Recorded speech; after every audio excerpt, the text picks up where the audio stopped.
Donald Trump, he has had a phone call with Ukrainian President Volodymyr Zelensky just a day after speaking with Russian President Vladimir Putin. The call with Putin, in fact, lasted over 2 hours and reportedly discussed Trump's subsequent hour-long call with Zelensky. Now, according to sources, the call aimed to align Russia and Ukraine, with Trump seemingly taking on a mediating role here. And my colleague Disha Bagchi joins us to get us more about this story. Disha, how significant are these calls that Donald Trump has been having? Absolutely, Osama. So, a day after US President Donald Trump held a over 2-hour-long call with Russian President Putin, he has now held a relatively short call with Ukrainian President Zelensky. And this comes just as Russia has accepted to halt all attacks on any energy targets and energy infrastructure in Ukraine.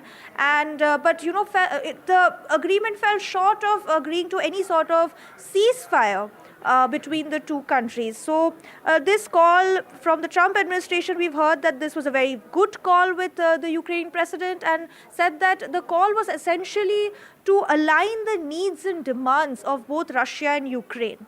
And a statement is not out yet on the details of the call. We've not heard as much on what exactly has come out of the call, but the statement is expected shortly.